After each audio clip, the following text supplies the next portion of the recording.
In their new tradition of celebrating Pride Month, DC released their DC Pride anthology book. This annual book is a series of one-off stories about queer DC characters written and drawn by LGBTQIA+ artists.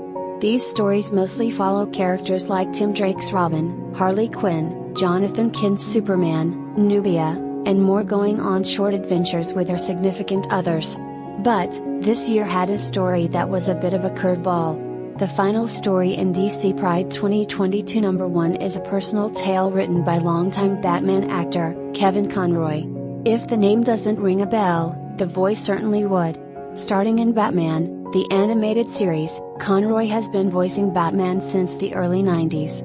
He was even able to make a live-action appearance as a Kingdom Come-inspired Bruce Wayne in the CW's Crisis on Infinite Earths event in 2019.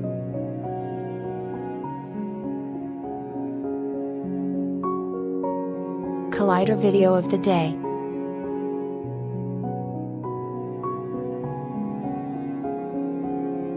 Needless to say, Hess a fan favorite. A lot of people would even argue that he is the best actor to take on the role of the Dark Knight. This is why it was surprising to read his personal story, called Finding Batman, about how the struggles of his life contributed to his Batman performance. And sadly, the struggles he described are ones all too familiar to the vast majority of gay fans, making his story even more impactful. Conroy tells of his life up until auditioning for Batman, in mostly chronological order, but written from the perspective of him looking back at it in the present day. He describes his life growing up with a brother who suffered from schizophrenia and parents who were in an abusive marriage that was breaking at the seams. On top of that, he was growing up in the suburbs of a predominantly Catholic family and area. As someone who grew up in the suburbs of the Bible Belt, the brand of homophobia he experienced rings all too true. This adds another layer of sadness, knowing that not much has really changed in the past 50 to 60 years.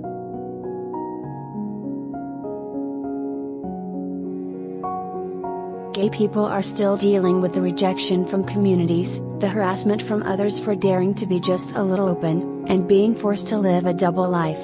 One outward presenting, repressing basic parts of your personality, and hiding things about yourself to avoid being berated for just existing. The other, nicer and more open, where you can actually be yourself around people that you trust with all of your heart.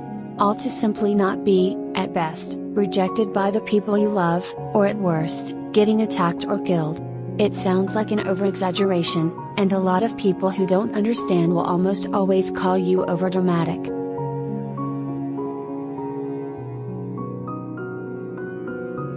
I have reminded people of the severity of this by simply recounting how it was only 6 years ago when the mass shooting at the Pulse nightclub in Orlando occurred. This was not too far away from where I was living at the time, and a city I spent 3 years living in shortly after. The absolute tragedy that happened that night did not go unfelt by the community. If you weren't there that night, most local LGBTQIA+ people at least knew someone who had friends there. It was horrible, and it still continues to be horrible. People were shot and killed just for daring to be out in public at a place that was typically safe for them to go. We are not that far removed from the Stonewall riots, people. A fact that becomes abundantly more clear as Conroy tells his own story.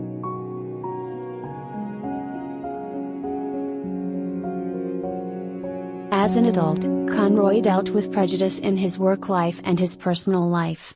He was often ridiculed by co-workers and employers who just so happened to find out about his sexuality.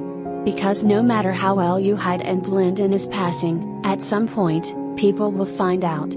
During the AIDS epidemic, not only was he having to carry the weight of being a working gay actor harassed by his fellow co-stars and employers, but he also had to deal with the deaths of some of his closest friends. Not to mention this being a time when the AIDS epidemic set more fuel to the fire of demonizing gay men and making us nothing more than the punchline of a joke. The 1980s, all the way up until the 2000s, was the heyday of homosexuality being a joke to the public.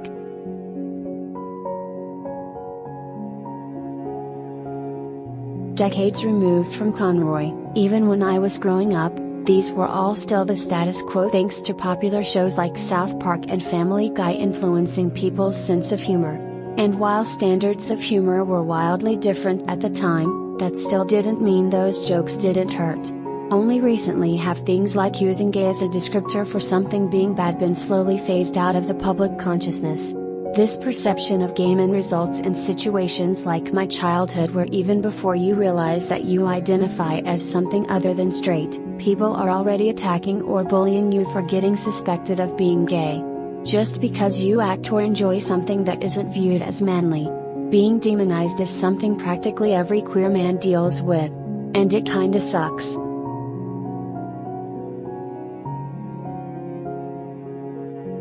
At a crescendo of sadness and being at rock bottom, Conroy describes the Batman audition process. Having not been much of a comic reader prior to this, the character and lore of Batman had to be explained to Conroy, and, almost immediately, he seemed to understand his pain. You don't have to witness your parents being shot in an alleyway as a child to feel sadness and a sense of being betrayed by the world just for existing. You don't have to spend over a decade training as a ninja to understand the feeling of putting on a mask to hide your identity. You don't have to be attacked by clowns and scarecrows to feel a need to protect people from having to deal with the hardships that you have to. Being Batman is the quintessential gay experience. The double life that Bruce Wayne leads is instantly recognizable to anyone who regularly has to code switch just to get through an average day. Bruce Wayne and Batman mean so much more to gay audiences than the other heavy hitters in DC because his story is so wildly understandable.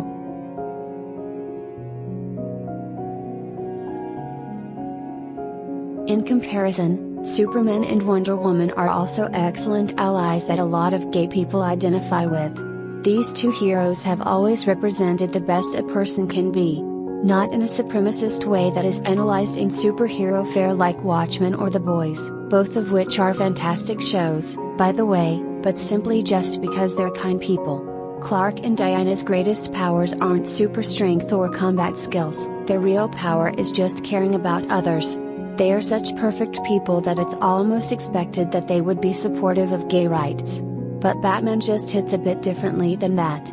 He has to wear a mask unlike the other two. He is the odd man out in the Justice League, being the only main member with no powers.